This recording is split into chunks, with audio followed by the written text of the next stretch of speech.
সীমার নামের বেঈমান দেহ থেকে কল্লাটা আলাদা করে ফেলল। এমন কঠিন হালাত, কারবালার প্রান্তর এখন কান্নার আওয়াজ।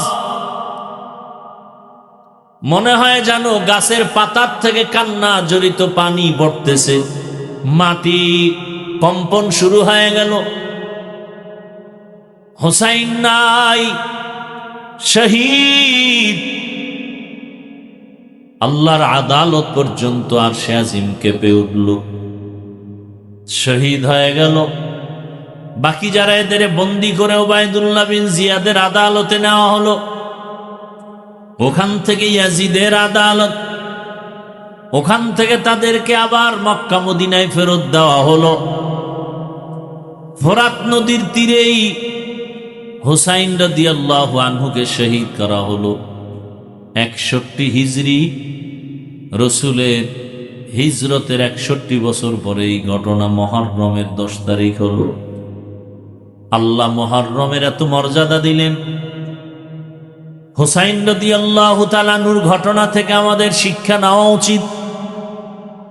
জীবন চলে যাবে, তারপরও কোনো মানুষের গোলামি করা যাবে না। কি হুসাইন রাদিয়াল্লাহু তাআলা আনহুর শাহাদাত ইতিহাসের পৃষ্ঠা লাল হয়ে আছে। কল্লা দিয়েছেন, রক্ত বিলিয়ে দিয়েছেন, কিন্তু বাতিলের কাছে মাথা নত করে নাই। আর আজকে মুসলমান হইয়া মুসলমানের বিরুদ্ধে আন্দোলন চলে, বাতিলের বিরুদ্ধে আন্দোলন না করে আজকে বিধর্মীদের গোলাম হয়ে যাচ্ছে আমার কলিজার যুবকরা। নেশায় পাগল হইয়া দৌড়াচ্ছে, মাকেও মানে না, বাবাকেও মানে না, কোনো মুরব্বীও মানে না। চরিত্রটা এত দুর্বল হয়ে গেল, কে বুঝাবে তাদেরকে? আমরা বয়ানের মাধ্যমে, জুমার বয়ানে মাঝে মাঝে বুঝাইতে গেলে একদল মুসলমান আমাদের বিরুদ্ধে নেমে যায়। মুসলমানই আমাদের বিরোধিতা করে, বিধর্মীরা কি করবে? ও আমার কলিজার যুবক বাবারা, ও পর্দার আড়ালের মা বোনেরা, আমার কলিজার বৃদ্ধ বাবাজি, মুহররমের শিক্ষা। এ মাসে তওবা কবুল হয়েছে। বনি ইসরাঈলদের তওবা, মূসা নবীর উম্মতের তওবা কবুল হয়ে গেল। আদম নবীর তওবা, জীবনে পাপ কম করি নাই, দাবি করি আখিরি নবীর উম্মত, হোসাইন রাদিয়াল্লাহু আনহুর ভক্ত, অথচ চেহারার মধ্যে মদিনার কোনো নমুনা নাই, পোশাকের মধ্যে মদিনার নমুনা নাই। হোসাইন রাদিয়াল্লাহু তাআলা আনহুর আশিক, কিন্তু তার আদর্শ আমাদের মাঝে নাই। রসুলের আদর্শ বাস্তবায়নের জন্য জীবন দিয়া দিলেন কারবালার প্রান্তরে। শিক্ষা নাও হে যুবক, হোসাইনের মতো সৈনিক হয়ে যাও। জীবন যাবে, রক্ত যাবে, আল্লাহর দ্বীন রসুলের আদর্শের বাইরে কিছুই মেনে নেওয়া যাবে না। জীবনে তো গুনাহ কম করো নাই রে বাবা, এখন থেকে তওবা করো। তোমার মতো আমার মতো কত যুবক, তুমি নামাজ পড়তে পারো না, রোজা রাখতে পারো না, দাড়ি রাখতে পারো না, অথচ তোমার মতো কত যুবক স্কুল কলেজে পড়িয়াও নামাজ পড়ে আসে না নাই? তোমার মতো যুবক রাস্তায় গাড়ি চালায়, নামাজ আদায় করে, বলো তুমি পারো না কেন? তোমার মতো যুবক র্যাব, আর্মি, পুলিশ, বিডিআরের চাকরি করে, 5 ওয়াক্ত নামাজি নাই? তোমার বিবেকটাকে প্রশ্ন করো, তুমি পারো না কেন? তোমার মতো যুবক ওসি, ডিসিএসপি, 5 ওয়াক্ত নামাজি আছে না নাই? ঢাকা কলেজের বারান্দায় গিয়া দাঁড়াও, কত সন্তান, যুবক ছেলেটা ক্লাসে যায়, মাথায় টুপি, উপরে পাগড়ি, বড় জামা পরা, বড় দাড়ি। মিথ্যা বলছি? কলেজে পড়ে, ঢাকা কলেজে, অনেক লম্বা দাড়ি, পাগড়ি লাগানো, অথচ ঢাকা কলেজে পড়ে। তুমি পারো না কেন? তোমার কপাল বুঝি খারাপ হয়ে গেল। জীবনে নফসের গোলাম হইয়া আল্লাহর গোলামি বাদ দিয়া কত গুনাহ করেছো। মনে চাইছে পার্কে যাবা, দৌড়ায় গেছো। মনে চাইছে নামাজ পড়বা না, পড়ো নাই। মনে চাইছে দাড়ি রাখবা না, রাখো নাই। মনে চাইছে মোবাইলে সারা রাত গুনাহ করবা, করেছো। নাচ গান করবা, করেছো। আর কত, এখনো কি মনের আশা পূরণ হয় নাই? ঘুমের মাঝে কত যুবকের লাশ দেখো না, এখনো কি অন্তরে ভয় আসে না? গাড়ির নিচে যুবকের লাশ, পানির মধ্যে যুবকের লাশ, এখনো কি অন্তরে ভয় আসে না? তওবা করো, মনে মনে আল্লাহকে বলো, হে মালিক, পারলাম না গুনাহমুক্ত হতে। আমার মতো যুবক যদি জেনারেল লাইনে থাকিয়া চাকরি করে, ব্যবসা করে, নামাজ পড়ে, আমি কেন পারবো না? ও আল্লাহ, তুমি আমাকে মাফ করে দাও। পর্দার আড়ালের মা বোনেরা, আপনার মতো কত মা কত বোন এখনো আছে, পর্দা করে, স্বামীর মাল হেফাজত করে, 5 ওয়াক্ত নামাজ পড়ে। আপনি কেন মার্কেটে ঘুরেন, মোবাইলে সময় নষ্ট করেন, স্বামীর মাল খেয়ানত করেন? এখনো সময় আছে, তওবা করেন। আল্লাহ সন্তান দিছেন, সন্তানটাকে ডাক্তার বানাবেন, তবে বেয়াদব বানাবেন না। সন্তানটা যেন কোরআন পড়নেওয়ালা, আদর্শ নামাজি ডাক্তার হতে পারে, চেষ্টা করেন। সন্তানটাকে আদর্শ নামাজি, কোরআন পড়নেওয়ালা ইঞ্জিনিয়ার বানায় যান, জীবনটা ধন্য হবে। সন্তানটাকে প্রফেসর বানাবেন, কোরআন দিয়া 5 ওয়াক্ত নামাজি, আদর্শবান ইঞ্জিনিয়ার, প্রফেসর বানায় যান। আল্লাহর কাছে দোয়া করেন, সন্তান ইঞ্জিনিয়ার হবে, বাধা নাই। ডাক্তার হবে, বাধা নাই। প্রফেসর হবে, বাধা নাই। চাকরি করবে, বাধা নাই। ও আমার যুবক বাবা, আল্লাহর কাছে তওবা করো। কয়দিন আর গুনাহ করবা, আল্লাহর ধরা থেকে বাঁচার উপায় হবে না। চোখের সামনে শুধু লাশ আর লাশ। ঘুমের মধ্যে যদি তুমি মরে যাও, মাও কান্না করে তোমাকে আর ধরে রাখতে পারবে না, বিদায় দিয়ে কবরে রাখবে। ওই কবরে একা থাকতে হবে, আপন কেউ যাবে না। তোমার হাতের মোবাইল আর একজনে নিয়ে মালিক হয়ে যাবে। তোমার আমার হাতের ঘড়ির মালিক আর একজন হয়ে যাবে। সাদা কাপনের প্যাকেট বানায় বিদায় দিবে। মুহররমে তওবা করো। পিছনের একটা বছরে যত গুনাহ করে ফেলেছি, তওবা করব। মুহররম বড় দামি মাস, বরকতের মাস, ফজিলতের মাস। বছরে 12টা মাস হবে, সিদ্ধান্ত কার? কিয়ামত পর্যন্ত কোনো মাস, কোনো বছর 11 মাসেও হবে না, 13 মাসেও হবে না। তবে গণনার 2টা দিক আছে আমাদের এই মাসগুলো। বছর হিসাবে 2টা দিকে হিসাব করা হয়।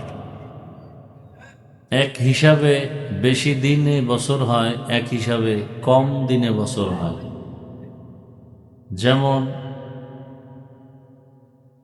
ইংরেজি বাংলা মাস হিসাব করলে বছরে দিন বেশি, আর আরবি যদি মাস হিসাব করা হয় তাহলে বছরে দিন কম। কারণ কি? মাস গণনার জন্য আল্লাহ পাক আমাদেরকে বছর ক্যালেন্ডার 2টা দিছেন। একটা ক্যালেন্ডার হলো সূর্য, আর এক ক্যালেন্ডার চন্দ্র। ইংরেজি বাংলা হিসাব হয় সূর্যের হিসাবে, সূর্যের ক্যালেন্ডার অনুযায়ী, আর আরবির হিসাব হয় চাঁদের ক্যালেন্ডার অনুযায়ী। সেই হিসাবে ব্যবধান কি? সূর্যের হিসাবে 365 দিন, 5 ঘন্টা 48 মিনিটে 1 বছর। কয় দিন?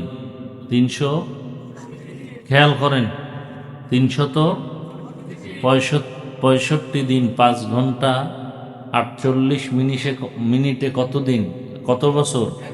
1 বছর। এটা হলো সূর্যের হিসাব। চাঁদের হিসাবে 354 দিন, 8 ঘন্টা 53 মিনিটে 1 বছর। আরবি আর ইংরেজির হিসাবে বছরে 10 দিন হাতে থেকে যায়। 3 বছরে 1 মাস, 33 বছরে 1 বছর হয়। আর ইংরেজিতে 4 বছরে 1 দিন বেড়ে ফেব্রুয়ারি 29 হয়। ফেব্রুয়ারি কত হয়? 29। বাংলা নববর্ষ কোন মাস বলেন তো? প্রথম মাস কোনটা? বৈশাখ। ইংরেজির প্রথম মাস, আরবির প্রথম মাস মুহররম। ইংরেজির প্রথম মাস নববর্ষ বলে উদযাপন করা হয়, হয়নি? বাংলাও নববর্ষ পহেলা বৈশাখ উদযাপন করা হয়। আরবির পহেলা মাস মুহররম উদযাপন হয় না। ইসলামের কিছু ইতিহাস থাকার কারণে কিছু আলোচনা হয়। এই মাসের মধ্যে আমাদের করণীয় কি? ইংরেজিতেও 12 মাসে 1 বছর, বাংলায়ও 12 মাসে 1 বছর, আরবিতেও 12 মাসে 1 বছর। বছরের দিনের ব্যবধান। এই সিদ্ধান্ত আল্লাহ করে ফেলেছেন আসমান জমিন সৃষ্টির দিন, এবং এটাও সিদ্ধান্ত সেই দিন 12 মাসের মধ্যে 4 মাস আরো দামি। রজব, জিকদা, জুলহিজ্জা, মুহররম, এই 4 মাস। মুহররমের এক অর্থ হলো হারাম, হারাম থেকে মুহররম। হারাম মানে নিষিদ্ধ, অবৈধ। এই মাসগুলোর মধ্যে যুদ্ধ, বিগ্রহ, ফিতনা, ঝগড়া নিষেধ, সম্মানের জন্য। মুহররমের আর এক অর্থ হলো মুআজ্জম, সম্মানিত। এই মাস বড় আল্লাহর কাছে দামি। এতক্ষণের আলোচনা বুঝে থাকলে বলুন, মুহররম সহ আরো 3 মাস, টোটাল কয় মাস? এই যে সম্মানিত মাস, এটা আমার রসুল দুনিয়াতে আসার পরে না আসমান জমিন সৃষ্টির দিন? হ্যাঁ, এটা মনে রাখতে হবে। মুহররমের সম্মান এরকম আরো 3 মাস আল্লাহর কাছে দামি। এই সিদ্ধান্ত, এই সম্মানটা রসুল আসার আগেও দুনিয়ার সব ধর্মের মানুষ এই 4 মাসকে সম্মান করত। 4 মাসের মধ্যে মুহররম 1 মাস, যেই মাসটা দিয়া বছর শুরু হয়, আরবি হিজরি শুরু হয়। ইংরেজি বর্ষ গণনা শুরু হয়েছে ঈসা নবীর জন্ম মোবারক থেকে। ইংরেজির গণনা শুরু কিসের থেকে? এই ইতিহাস জানতে হবে। ঈসা নবীর জন্ম মোবারক থেকে। আর বাংলা মাসের গণনা শুরু হয়েছে, সনের গণনা, বাদশাহ আকবরের যুগ থেকে। কোন যুগ? 963 হিজরি, ইংরেজি 1556 খ্রিস্টাব্দ। দিল্লি শহরের মসনদে বাদশাহ আকবর বসা, তার যুগ থেকেই বাংলার গণনা শুরু। বঙ্গ আর আলা 2 শব্দ সন্ধি হয়ে বাংলা হয়েছে। এর ইতিহাস অনেক বড়। মূল এখানে যে বিষয়টাকে উল্লেখ করা হয়েছে, কারবালাকে কেন্দ্র করে, হুসাইন রাদিয়াল্লাহু তাআলা আনহু রসুলের ইন্তেকালের পরে মদিনাতুল মুনাওয়ারা মক্কায় খেলাফতের মসনদ ছিল। আবু বকর সিদ্দিক রাদিয়াল্লাহু তাআলা আনহু খেলাফতে আসলেন, দায়িত্ব নিলেন। খেলাফতের মূল রাজধানী, মূল স্টেট ছিল মদিনাতুল মুনাওয়ারা। ওমরে ফারুক রাদিয়াল্লাহু আনহু আসলেন, তখনও মদিনায়, খেলাফতের মসনদ। এরপরে উসমান রাদিয়াল্লাহু তাআলা আনহু আসলেন।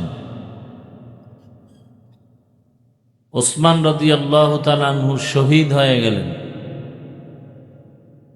ওমরে ফারুক রাদিয়াল্লাহু আনহু এই মুহররমের 1 তারিখ শাহাদাত বরণ করেছেন। এরপরে আসলো হযরত আলী রাদিয়াল্লাহু তাআলা আনহু। হযরত আলী যখন আসলেন তখন মসনদ চলে গেল বাগদাদে, ইরাকে।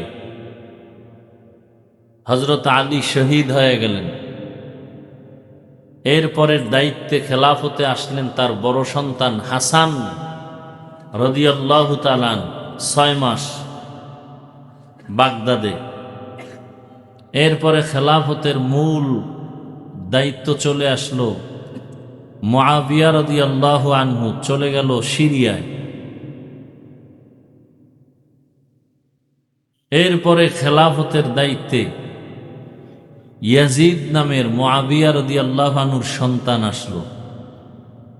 ক্ষমতার চেয়ার পাইলে যে মানুষ বেপরোয়া হয় তার জ্বলন্ত প্রমাণ ইয়াজিদ। ক্ষমতার চেয়ার পাইলে যে মানুষ অন্যকে মানুষ মনে করে না তার প্রমাণ ইয়াজিদ। ক্ষমতার চেয়ারে বসলে আল্লাহর খোদার দায়িত্ব, খোদায়িত্ব, এলাহিয়াত, উলুহিয়াত এগুলো ভুলে গিয়ে নিজের একটু খোদা খোদা ভাব অন্তরে চলে আসে ক্ষমতাওয়ালাদের। এর প্রথম নজির, দৃষ্টান্ত ইয়াজিদ। ক্ষমতায় আসার পরেই ইয়াজিদ কেমন জানি মন চাইলে নামাজ পড়ে, মন চাইলে পড়ে, মন চাইলে নাচ গান চালায়, মন চাইলে মদের বোতল নিয়ে বসে থাকে। নফসের গোলামে পরিণত হয়ে গেল। আর ঘোষণা দিল, আমার হাতে বায়াত গ্রহণ করো সবাই। মক্কা মদিনার সব হুসাইন রাদিয়াল্লাহু আনহু সহ এরা সবাই জানালেন ইয়াজিদের হাতে আমরা বায়াত হতে পারি। যার নামাজ নাই, রোজা ঠিক মতো নাই, যে মূল আল্লাহর হুকুমের উপরে অটল নয়, জুলুম অত্যাচারে নিমজ্জিত হয়ে আছে, সেই ইয়াজিদকে আমরা আমির মানি না, মুরব্বি মানি না। এখান থেকে সূত্রপাত শুরু। এখান থেকে মূল স্রোতধারা শুরু হয়ে গেল যুদ্ধের এক ডঙ্কা বাজা। ইরাক বাগদাদ কুফানগরীর গভর্নর ছিল ওবায়দুল্লাহ বিন জিয়াদ। কুফানগরীও মক্কা মদিনার মুসলমানদের সাথে ভিতরে ভিতরে এক মত পোষণ করে চাইল আমরাও ইয়াজিদের আমিরত্ব গ্রহণ করব না। কি করব? রসুলের কলিজার টুকরা ইমাম হুসাইন রাদিয়াল্লাহু তাআলা আনহু। হোসেন না হুসাইন? আমাদের দুঃখ যে অনেক মানুষ নামটাও সুন্দর করে উচ্চারণ করে না। হোসেন না হুসাইন? শুধু হুসাইন না রাদিয়াল্লাহু আনহু? হুসাইন কি আপনাদের বড় ভাই, ছোট ভাই? রসুলের কলিজার টুকরার নামটা নিতেও তো একটু আদব আছে না নেই? বড় কঠিন হালাত। হুসাইনের ভক্ত দাবি করি, খুব খেয়াল করি। কারবালার ঘটনা শুনতে কাইন্দা বুক ভাসায় দিলাম, ফজরের নামাজ পড়লাম না। নামাজ না পড়া এটা হুসাইনের চরিত্র না ইয়াজিদের চরিত্র? গান বাজনা বাজানো, মদের আড্ডা, নাচ গান করা হুসাইনের চরিত্র না ইয়াজিদের চরিত্র? তাহলে যদি হুসাইনের নামে খুব ভক্ত দাবি করি, নামাজ না পড়ি, তাহলে কেমন যেন মনে হয় চরিত্রটা ইয়াজিদের, দাবি করি হুসাইনের ভক্ত। কথা ঠিক না? বলেন তো, হুসাইন রাদিয়াল্লাহু তাআলা আনহু নামাজ পড়তেন কি? আপনার ঈমান কি বলে? হোসাইন রাদিয়াল্লাহু তাআলা আনহু পর্দা করতেন? হোসাইন রাদিয়াল্লাহু তাআলা আনহুর দাড়ি ছিল, পাগড়ি ছিল? তাহলে দুনিয়াতে হোসাইনের আসল ভক্ত তারা, পাঁচ ওয়াক্ত নামাজ পড়ে যারা। হোসাইন রাদিয়াল্লাহু তাআলা আনহুর আসল ভক্ত তারা, দাড়িওয়ালা যারা। হোসাইন রাদিয়াল্লাহু তাআলা আনহুর আসল ভক্ত তারা, যারা মানুষের গোলাম না হয়ে আল্লাহর গোলামি করে তারা। কথা ঠিক? হোসাইন রাদিয়াল্লাহু আনহু হুঙ্কার দিলেন, কুফা নগরীর হাজার হাজার মানুষ গোপনে চিঠি লেখা শুরু করলো, হোসাইন রাদিয়াল্লাহু তাআলা আনহু মারফত আপনি কুফায় আসেন, আমরা আপনার হাতে বায়াত নিব, ইয়াজিদের হাতে নিব না। হোসাইন রাদিয়াল্লাহু তাআলা আনহু মদিনা থেকে রওনা হয়ে মক্কায় গেলেন কুফায় যাওয়ার নিয়তে। হাজার হাজার মানুষ চায়, তাহলে যাই। গিয়া কুফার মানুষদেরকে অন্তত কিছু না পারলেও মানুষের গোলামির থেকে বাঁচাইয়া আল্লাহর গোলামির তওবা পড়াইয়া দেব। দেখেন হোসাইন রাদিয়াল্লাহু তাআলা আনহুর উদ্দেশ্য কি? মানুষকে মানুষের গোলাম বানাবে না আল্লাহর গোলাম বানাবে। ইয়াজিদের গোলামি করতে দেওয়া হবে না। মানুষ হবে কার গোলাম? আল্লাহর গোলাম। আজকে আমরা নেতার গোলাম, নেত্রীর গোলাম। নেতার নাম যতবার নেই তার 10 ভাগের 1 ভাগও আল্লাহর নাম নেই না। কি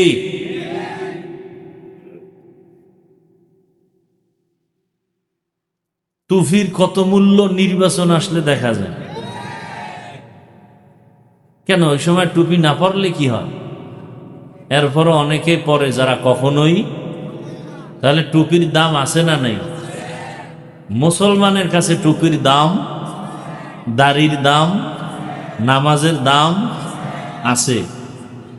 এটাই তো রসুলের আদর্শ, এটাই তো ইমাম হুসাইন রাদিয়াল্লাহু তাআলা আনহুর আদর্শ। তিনি চললেন কাফেলা নিয়ে, তবে চলার আগে তার চাচাতো ভাই মুসলিম ইবনে আকিল তাকে পাঠালেন মুকাদ্দামাতুল জাইশ হিসাবে। যাও খবর নাও, কুফার নগরী যে মানুষ চিঠি লেখে এটার আসল খবর কি? চিঠি লেখে, যাও। মুসলিম ইবনে আকিল হোসাইন রাদিয়াল্লাহু তাআলা আনহুর চাচাতো ভাই, গিয়া দেখলেন ঠিকই কুফার মানুষ ইমাম হুসাইনকে চায়, ইয়াজিদকে চায় না। মুসলিম ইবনে আকিলের হাতে সবাই বায়াত নিল গোপনে। খবরটা পেয়ে গেল ওবায়দুল্লাহ বিন জিয়াদ, ইয়াজিদের দোসর। লোক মারফতে জানতে পেরে এক পর্যায়ে মুসলিম ইবনে আকিলকে শহীদ করে ফেলল। মুসলিম ইবনে আকিল তিনি শহীদ হওয়ার আগে এক লোকের মাধ্যমে একটা চিঠি প্রদান করলেন ইমাম হুসাইনের কাছে। চিঠিতে যে যা লেখছে, মানুষ আপনাকেই চায়, আসেন কুফানগরীতে, আপনার হাতে হাজার হাজার কুফানগরী মানুষরা বায়াত নিতে চায়, ইয়াজিদের পক্ষে নাই।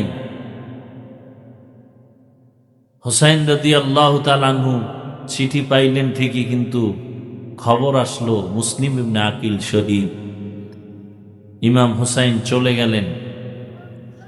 মুহররমের 10 তারিখে ফজরের নামাজের পরে যুদ্ধ শুরু হয়েছে, যেই দিনটাকে বলা হয় আশুরা।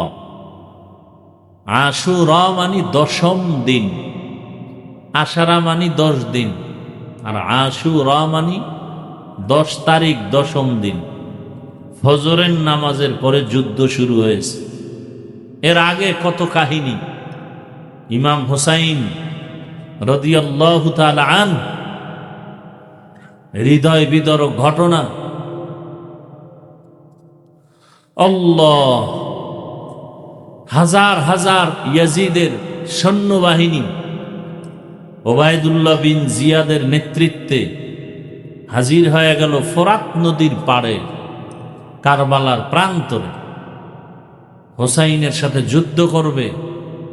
হোসাইন রাদিয়াল্লাহু তাআলা আনহু বললেন, আমি যুদ্ধ করতে আসি নাই, সংঘাত করতে আসি নাই, আমি মানুষের নিরাপত্তার স্বার্থে আমি আসছি। আমি যুদ্ধ চাই না, দ্বন্দ্ব চাই না, শান্তি চাই।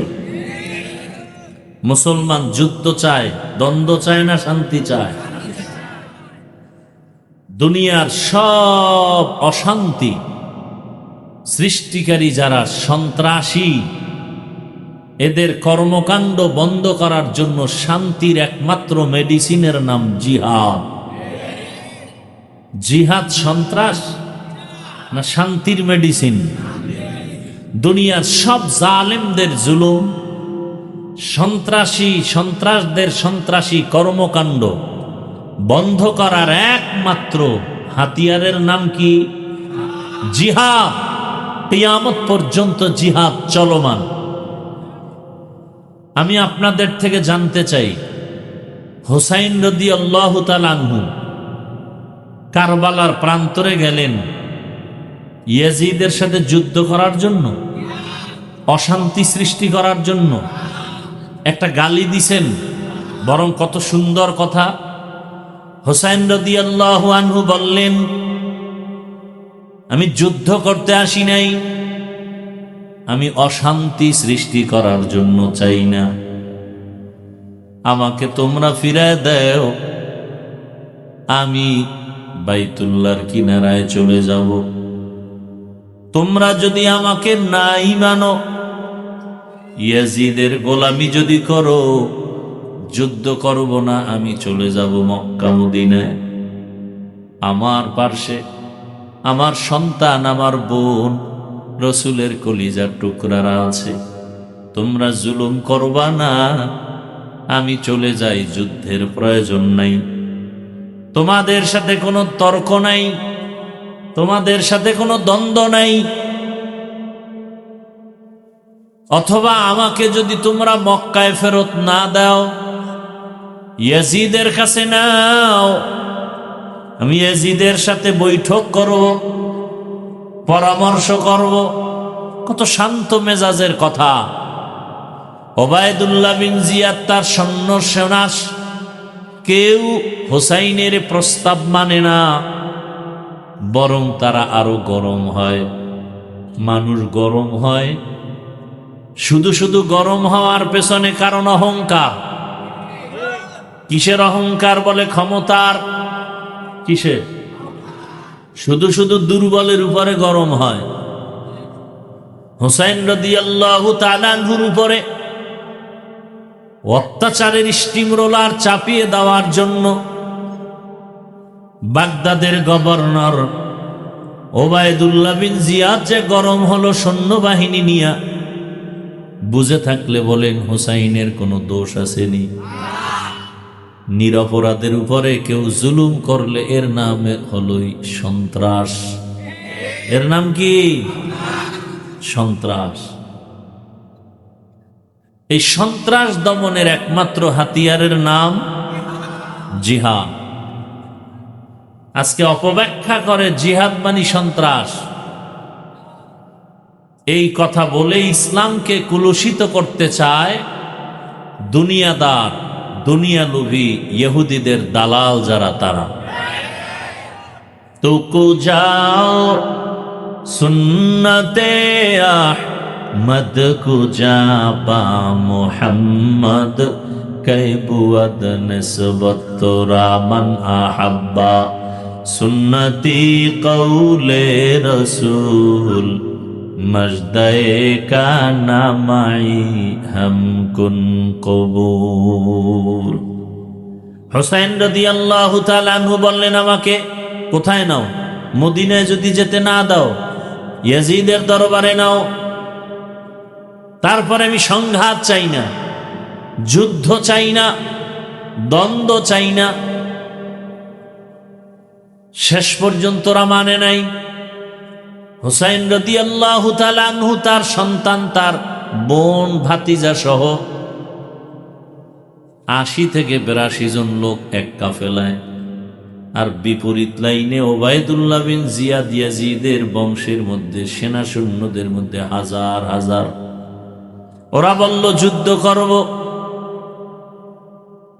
দুনিয়াতে মানুষ তো এক চিরদিন থাকা যাবে, সবাকেই বিদায় নিতে হবে একদিন আগে পরে। তবে শাহাদাতের তামান্নার মরণ হলো শ্রেষ্ঠ মরণ। খলিফাতুল মুসলিমিন ওমরে ফারুক রাদিয়াল্লাহু তাআলা আনহু আল্লাহর দরবারে বারবার দুইটা দোয়া করতেন, আল্লাহ তুমি আমাকে মদিনার শহরে মরণ দাও এবং রসুলের সাথে শাহাদাতের মরণ দিয়া রসুলের পাশে থাকার ব্যবস্থা করো। শাহাদাতের মরণ বড় দামি, এদের গোসল হবে না।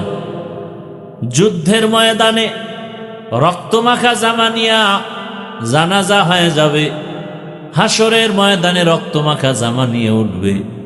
আল্লাহ বলবেন বিনা হিসাবে জান্নাতে ঢুকে যাও। বিনা হিসাবে জান্নাত। শাহাদাতের মরণ বড় দামি। আল্লাহ বলেন ওয়ালা তাকুলু লিমান ইউকতালু ফি সাবিলিল্লাহি আমওয়াত বাল আহইয়াউ ওয়ালাকিন লা তাশউরুন।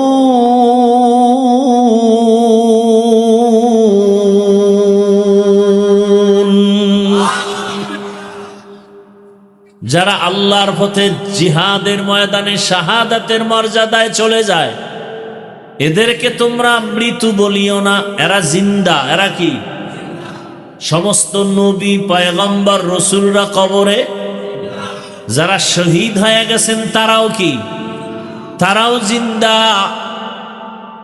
তাদেরকে তোমরা মৃত্যু বলিও না। ইমাম হুসাইন শাহাদাতের মর্যাদা লাভ করলেন, হাসান রাদিয়াল্লাহু তাআলা আনহু শাহাদাতের মর্যাদা লাভ করেছেন, হযরত আলী রাদিয়াল্লাহু তাআলা আনহু শাহাদাতের মর্যাদা লাভ করেছেন, হযরত উসমান জিন্নুরাইন রাদিয়াল্লাহু তাআলা আনহু শাহাদাতের মর্যাদা লাভ করেছেন, ওমর ফারুক রাদিয়াল্লাহু তাআলা আনহু শাহাদাতের মর্যাদা লাভ করেছেন, আবু বকর সিদ্দিক রাদিয়াল্লাহু তাআলা আনহু শাহাদাতের মর্যাদা লাভ করেছেন। আমার নবী কি শহীদ হবেন না?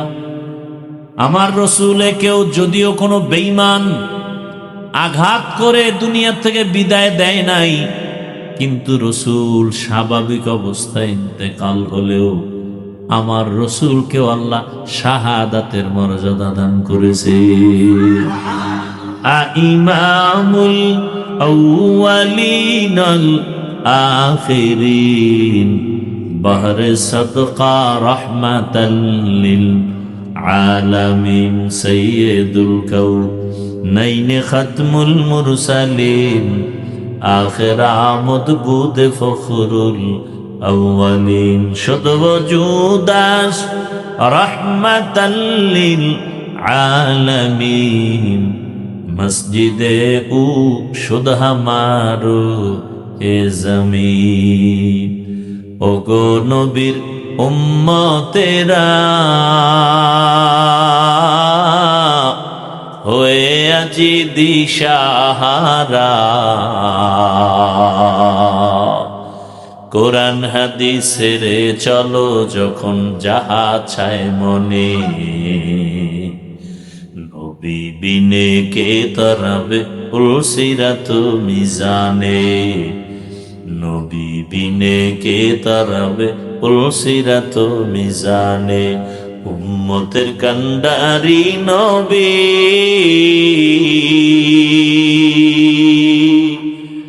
কাঁদছেন উম্মতের লাগি, এখনো কাঁদেন নবীজি শুয়ে মদিনার পানে, নবী বিনে কে তারাবে পুলসিরাত মিজানে, নবী বিনে কে তারাবে পুলসিরাত মিজানে। নবী আমার জীবন ভরে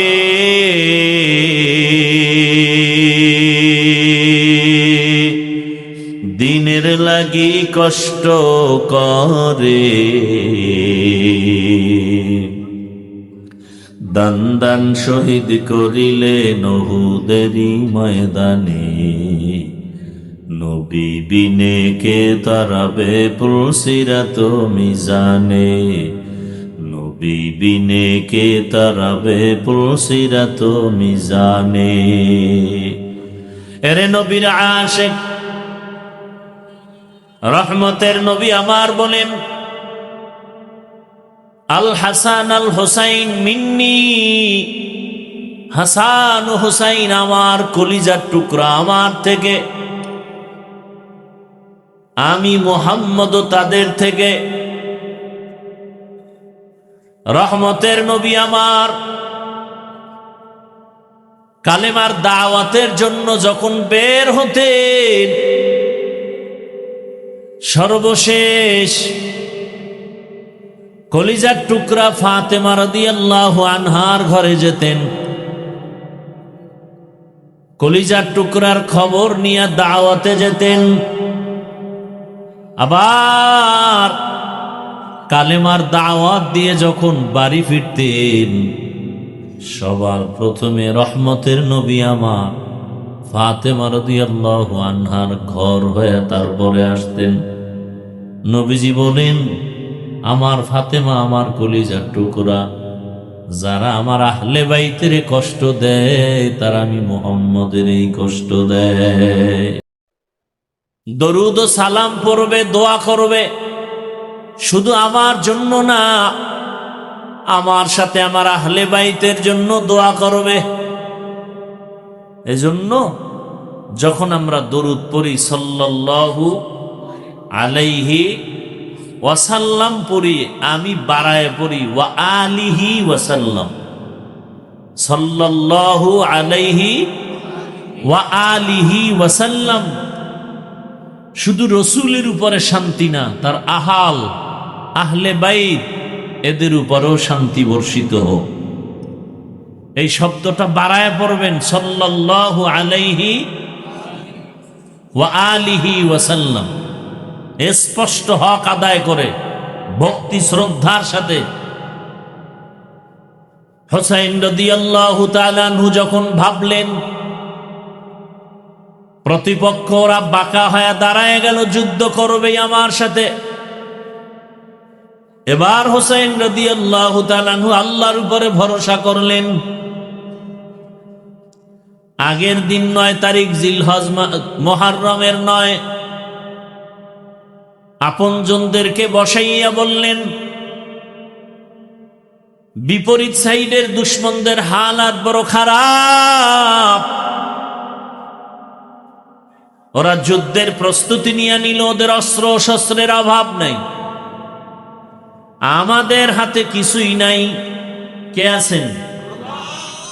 লা তাহিনু ওয়ালা তাহজানু ওয়া আনতুমুল আ'লাউন ওয়া আনতুমুল আ'লাউনা ইন কুনতুম মুমিনিন।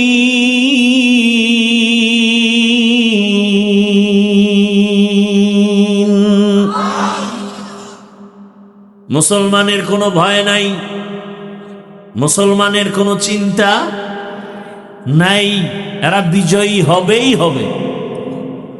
আর্জেন্টিনা গেঞ্জি লাগাও, বিজয় সুনিশ্চিত। কি ব্রাজিলের গেঞ্জি লাগাও। যাত্রাবাড়ি এলাকায় শুনলাম আর্জেন্টিনা ব্রাজিলের পতাকা লাগাইছে, কালেমার পতাকা ফালায় দিছে। আমি বলেছি জমিনে কোন পতাকা থাকবে কি থাকবে না জানি না, কালেমার পতাকা থাকবে। কালেমার পতাকায় যারা হাত বাড়াবে ওদের হাত ভেঙ্গে ফেলা হবে। বাংলাদেশ মুসলমানের দেশ, যদিও কোরআনের আইনে দেশ চলে, কিন্তু কোন মাস্তান ইসলামের বিরুদ্ধে গিয়ে টিকে থাকতে পারবে? বড় কঠিন হালাত। তুমি বাংলাদেশের সন্তান, বাংলাদেশের পতাকা লাগাইলা না কেন? গেঞ্জি বললা না কেন? এত আবেগ কেন? মদিনার পোশাক পরতে পারে না। রসুলের আশেক হোসাইন রাদিয়াল্লাহু তাআলা আনহু কালেমার পতাকা উড্ডীন করার জন্য, আল্লাহর উলুহিয়াতকে উড্ডীন করার জন্য, ইস্তেকামাতের সাথে মজবুত রাখার জন্য রেডি হয়ে গেলেন। কেউ নাই আমাদের সাথে, কে আছেন? হোসাইন রাদিয়াল্লাহু তাআলা আনহু বললেন, আমি তো আর পালায়া যাওয়ার মানুষ। মুসলমান ইমানদার যে কদম সামনে দেয় ও কদম আর পেছনে নেয় না। মুসলমান বুক দিতে পারে, পিঠ দিতে পারে না। আমাদের অবস্থা বড় দুর্বল। আমরা পিঠ দেই, ঠিক না? বেশি পিঠ দেই, কারণ ইমানই তো নেই। সুদের সাথে জড়িত যারা, এর ইমান আছে? 24 ঘন্টার সেকেন্ডে সেকেন্ডে তার গর্ভধারিণী মায়ের সাথে জিনার গুনায় লিপ্ত। সুদের খাতায় যাদের নাম, ওদের হজ কবুল হবে না, নামাজ হবে না, রোজা হবে না, মোনাজাত দিলে কবুল হবে না। কত নিকৃষ্ট তারা!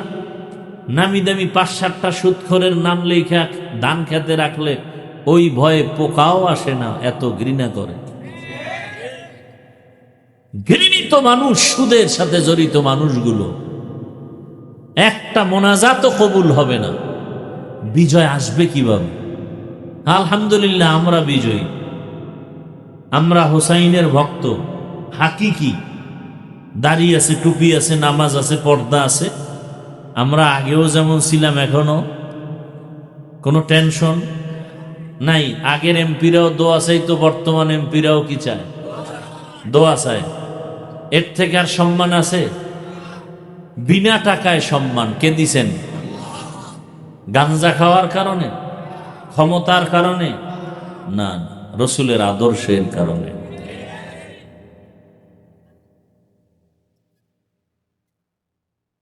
কয় ভাই আপনার দাওয়াত, বলে আলহামদুলিল্লাহ। কয় আপনার বাড়ি, বলে নাউজুবিল্লাহ। হ্যাঁ? কয় আপনি হোসাইনের ভক্ত, বলে আলহামদুলিল্লাহ। নামাজ পড়েন, বলে নাউজুবিল্লাহ।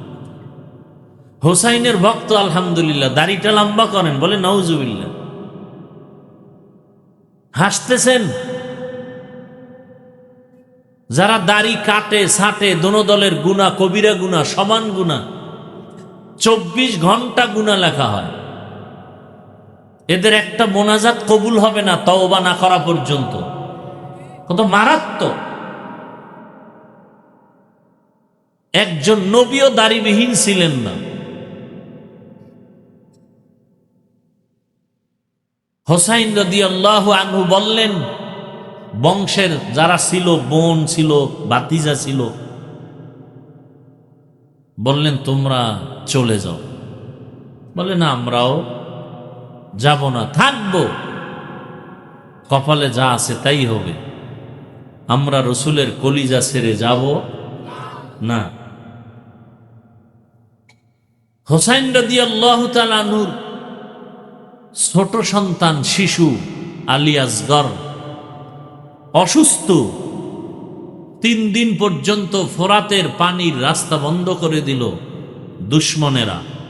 বাচ্চা পানির পিপাসায় ছটফট করে, পানির কাছে গেল, সেখানেই মেরে ফেলা হলো। পানিতে ধুকে ধুকে কষ্ট দিল রসুলের কলিজার টুকরাদেরকে। পরের দিন ফজরের নামাজের পরে যুদ্ধ শুরু। এক এক করে যুদ্ধ চালাচ্ছেন, শাহাদাত বরণ করতেছেন। হোসাইন রাদিয়াল্লাহু তাআলা আনহুর এক ছেলে জয়নুল আবেদিন, তিনি অসুস্থ থাকার কারণে যুদ্ধের মাঠে যাননি। হোসাইন রাদিয়াল্লাহু তাআলা আনহুর বোন জায়নাব, আরো কয়েকজন মহিলা সহ, শিশু সহ এরা যুদ্ধে যাননি। এক পর্যায়ে যুদ্ধ চলতে চলতে চলতে জোহরের নামাজের আজান টাইম হয়ে গেছে। হোসাইন রাদিয়াল্লাহু আনহু নামাজ আদায় করেছেন, একক তো নামাজ ছেড়ে দেননি, বড় দুঃখ। রসুল বলেন, বাইনাল আবদি অবাইনাল কুফরি তরকুস সালাহ, বেঈমান আর মুমিনের মধ্যে ব্যবধান হলো নামাজ। বেঈমানদের পরিচয় নামাজ পড়ে না, মুমিনদের পরিচয় নামাজ ছাড়ে না। ভাইরা আমার, নামাজ আদায় করলেন, এক পর্যায়ে হুসাইনের উপরে আক্রমণ শুরু হয়ে গেল রাদিয়াল্লাহু আনহু। আক্রমণ করতে করতে করতে করতে রক্তাক্ত করে হুসাইন শহীদ হয়ে গেলেন। এই নতুন বছর শুরু হয়ে গেল। হুসাইন রাদিয়াল্লাহু আনহুর কারবালার ঘটনা শুনে শিক্ষা গ্রহণ করলাম। তার আদর্শ নিয়ে আর নামাজ ছাড়বো না, দাড়ি রাখবো, বেপরদায় চলবো না, মা বাবার দোয়া নিয়ে চলবো, শিক্ষকের দোয়া নিয়ে চলবো, ওলামায়ে কেরামের দোয়া পরামর্শ নিয়ে চলবো। তওবা করার মতো যদি কারো অন্তর তৈরি হয়, মুনাফিকি যদি না থাকে, খাঁটি তওবার নিয়ত যাদের আছে, দুটো হাত আমার আল্লাহকে দেখায় দেই। আয় আল্লাহ, আমাদের হাতগুলো কবুল করে নেন, তওবা কবুল করে নেন, তওবার উপরে মজবুত হইয়া চলার তৌফিক দান করেন, আমিন। আলহামদুলিল্লাহি রাব্বিল আলামিন, والصلاة والسلام على سيد الأنبياء والمرسلين وعلى آله وأصحابه أجمعين يا أرحم الراحمين يا أرحم الراحمين يا أرحم الراحمين رب ارحمهما كما ربياني صغيرا اللهم إنك عفو كريم تحب العفو فاعف عنا اللهم إنا نسألك رضاك والجنة ونعوذ بك من سخطك والنار اللهم إنا نعوذ بك من البرص والجنون والجذام وسيء الأسقام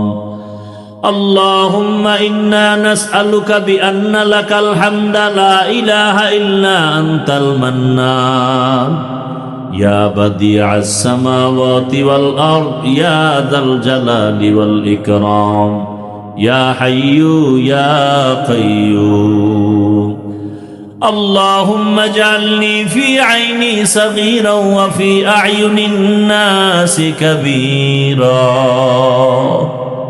ও দয়ার মালিক, আমরা গুনার বোঝা নিয়ে আপনার দরওয়াজায় হাজির। আয় আল্লাহ, নবীজির জীবনী আলোচনা হলো, মুহররমের ফজিলত, হুসাইন রাদিয়াল্লাহু আনহুর ইতিহাস আলোচনা হলো। আয় আল্লাহ, এর থেকে শিক্ষা নিয়ে তাদের আদর্শওয়ালা বানায়া দেন আমাদের।